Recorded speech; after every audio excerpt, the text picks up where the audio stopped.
Hey, good afternoon. So, part 9 of owning your happiness like a badass. Commit to feeling all of your feelings. So, in part 7 of this series, I had talked a little bit about recognizing that you're not supposed to be happy 100% of the time. And that expectation alone may be what's setting you up for being less happy.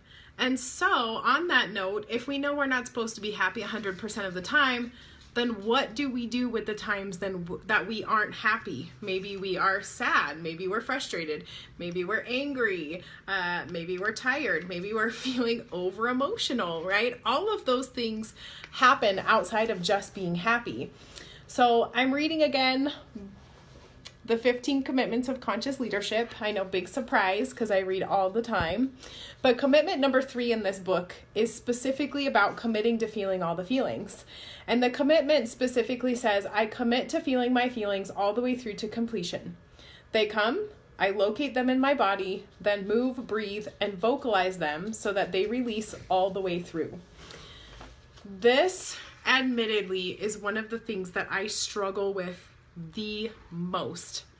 I was a nurse for 17 years, and in the healthcare profession, we are not taught to feel our feelings. As a matter of fact, we're taught the opposite. We are taught to suppress our feelings, because the truth is that my patient does not need to know that I was just involved in a cardiac arrest of a 3-month-old baby and they died.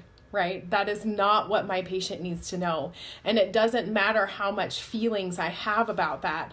My next patient was counting on me to be the rock.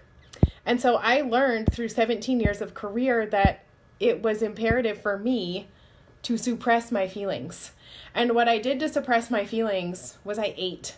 Anything that had sugar was my friend, because it allowed me to suppress those feelings and to numb the way that I was feeling. And you can imagine that that led to all sorts of unhealthy issues with my physical body. And so I started exploring this, like feeling all of the feelings. I'm like, I don't even know how to do that. Let me just start there. Like, that's my current reality. Like, if I don't eat junk food when I'm feeling sad or pissed off, like, what do I do? And so as I'm reading through commitment number 3 in this book, it gives you some ideas. So their definition of emotion is simply energy in motion. It says, at its simplest level, emotion is energy moving in and on the body.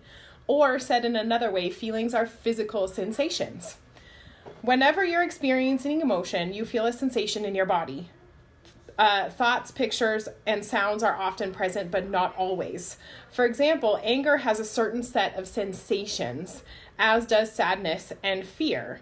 So your feelings are these sensations. There is no difference.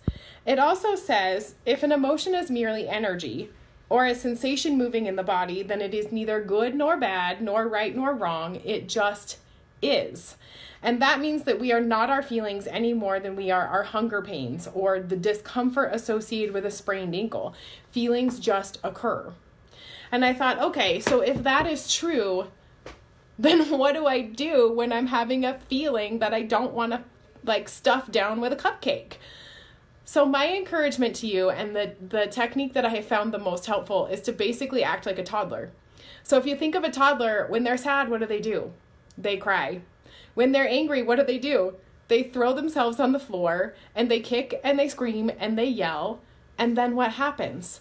After they cry, after they scream and yell, they are fine. They go on about their little lives because they've given the feeling emotion and a voice, and they've let it ride all the way to the end, and then they move on with their lives. And so really, in terms of learning to be committed to feeling all of my feelings, I just basically give myself permission to act like a toddler. If I'm angry, I go outside in my backyard and I scream, or I go in my garage and I punch the punching bag until I feel better. If I'm sad, I give myself time and space to go ahead and cry. Because at the end of the day, feelings just want to be felt.